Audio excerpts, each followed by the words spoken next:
Welcome back to Our Justice Journey with Dr. Vajra Watson, Part 3. And we thank you for your continued interest in this discussion. Right? That fire awakening, like to what's going on. Whereas like as he got older, he became like had more of like a water element, right? And more of like this healing energy, but it was all part of the path Yeah. of reconciliation and reconstruction just in one person, right? But it can be seen as a grander metaphor to like how we're going to handle and reckon with our humanity. I don't know if that was the answer you were looking for. I think that I don't necessarily think that there is, a finite answer, especially with stuff like this. I think a lot of it is a lot of opinions on this, a lot of perspectives on, such a controversial and large issue is, a lot of it's based in perspective, based in experience, based in knowledge. And I think that, to be holding conversations on this, it definitely requires a certain sense of, personal accountability to making sure that, we as, individuals and as a community are educated on these issues so that we can have the conversation. And that being said, though, I wanted to ask, because you mentioned earlier about just the ignorance that people can have when it comes to, first getting integrated into these issues and knowing their place in it. But I wanted to ask if you believe now that ignorance is a choice or just one of those kind of a product of the system. I don't think ignorance is a choice in the sense of that. I think that like that it like goes against the word ignorant. You know what I mean? It's like, let's say you're sitting in a dark room and there's like no light and you're like, well, you don't even really know you're ignorant because the light never went on. Now, so I don't know. I just feel like if the light came on and you decide like, man, this being woke got me tired and I need to go turn the lights off, that's a different definition. But you guys have access to so much information. Yes. You guys have access to so much information. And, there's discipline in reading. There's discipline like opening a book. I just think about even the struggles I have with my own kids of getting them to like sit and read. And,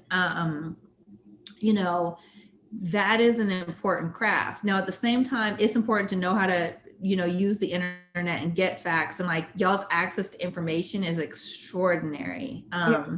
But I do still think that, if we're not reading and like really like diving into like books, we will not have like, and myself included, right? Because sometimes it's easier to watch Love Island and kick back or watch Love and Hip Hop than, oh, let me go read that cast book that you just talked about, right? That's like this thick, and I'm like, okay, what's she really saying?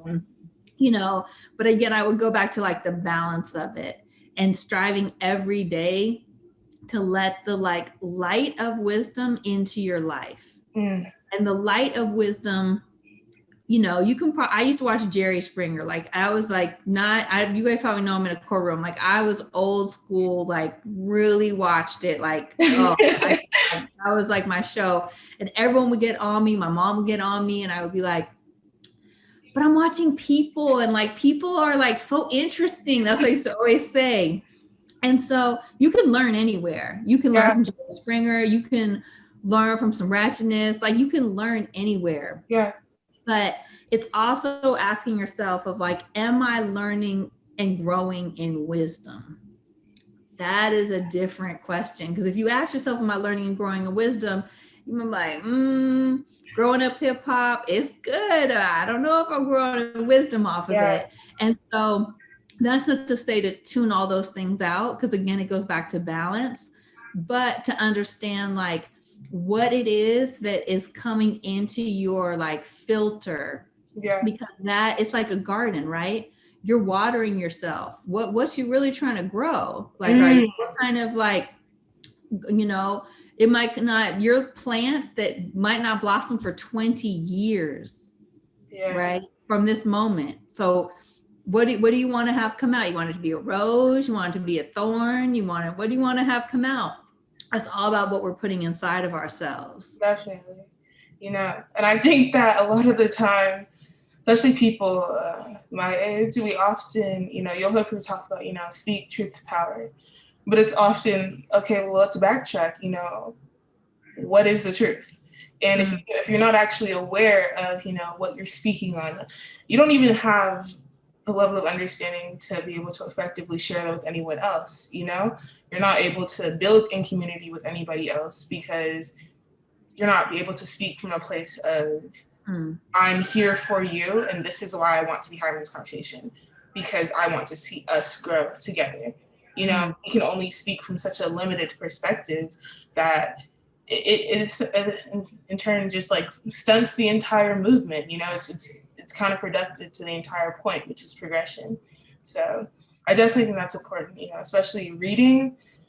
We've seen the breakdown in our education system with just kids not having the necessary skills that they need, you know, to survive in this world. mm, And I think that, or not necessarily survive, but I would say grow. Because I think that mm, often in schools, we're teaching survival. We're not teaching growth. We're not teaching progression. We're not teaching problem solving. We're not teaching conflict resolution. We're teaching survival. And I think mm, that that strips away so many layers of understanding, but also, you know, the ability of kids from a young age to see from diverse perspectives, to be able to see a perspective that you don't agree with and still recognize what's behind that, you know? mm, And I think that that's really, in all honesty, I do think that that's kind of what has continued to fuel systemic racism, because I think that systemic racism is rooted in ignorance. mm, And yes, ignorance may not be a choice, but mm. knowledge is. So Yeah. it's very much it's a very thin line. It's a very thin line, and I think Mm, that people try to muddy the waters again to strip themselves of that accountability, you mm, know, to each other. But it's, if you are unable to check yourself on a, make sure that, yeah, like it's wisdom that I'm taking in. I'm watering roots of a plant or a tree that is going to blossom and help other people in the future. If you can't say that about, you know, the mm, current quality of living that you mm, are trying to sustain, then it's, why are we here? You mm. know? Because I don't know, maybe that's just my thoughts on it, just because I definitely view humanity as, you know, a community, but I think that not everyone does. And that's how we have these problems right now. One of the thing when you said speak truth to power, I just wanted to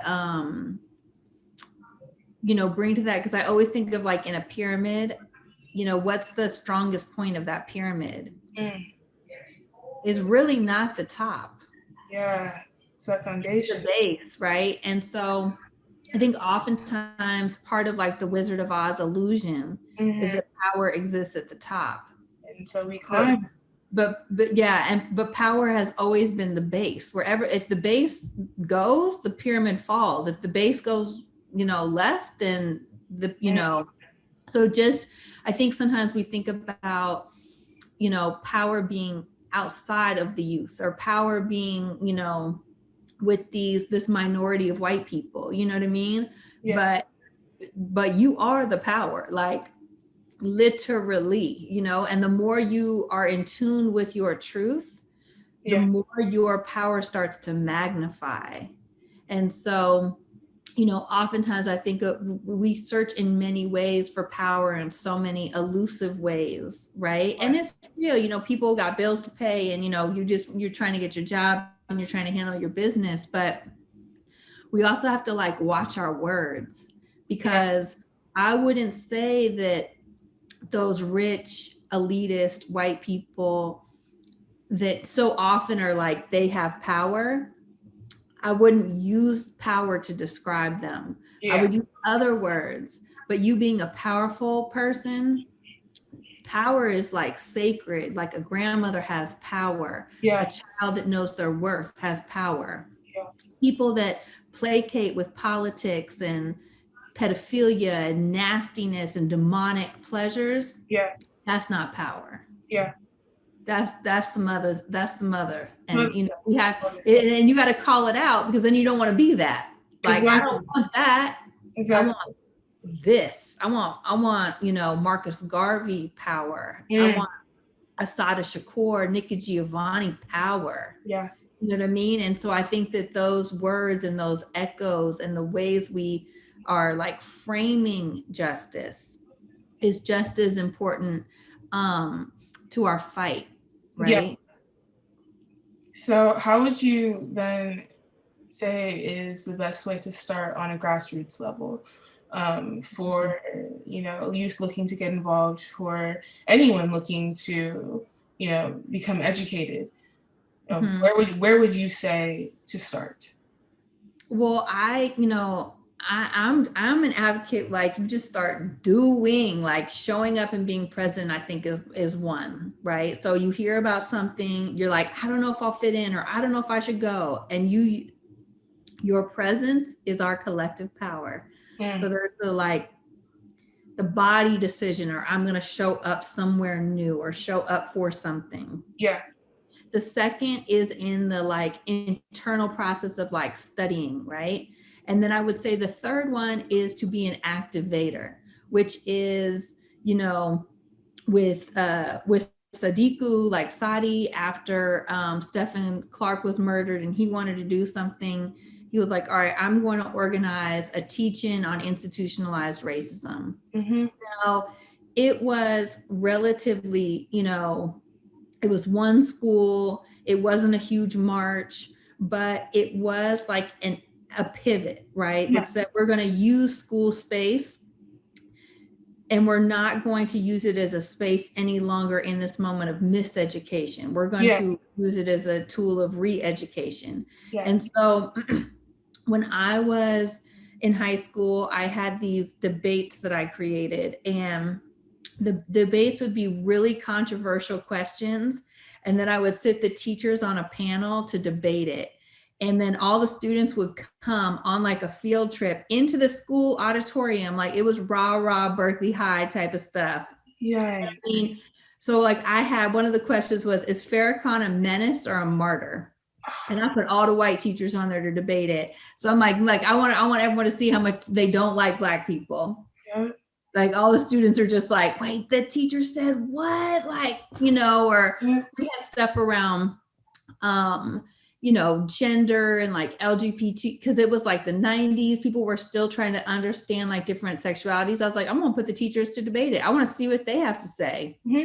No, but that was a shift in power dynamics, because so often the students were the ones getting quizzed. The students were the ones having to like show up and show out and say, this is my perspective on this. It was very different for students to facilitate the panel, to ask very controversial questions, and for teachers to have to show up in their humanity and like Yeah. in their skin and like in their beliefs. It's like, oh, see, I knew she was like that, or oh, this person really surprised me, and you know, like break away those barriers. And so I truly believe, like, wherever you are,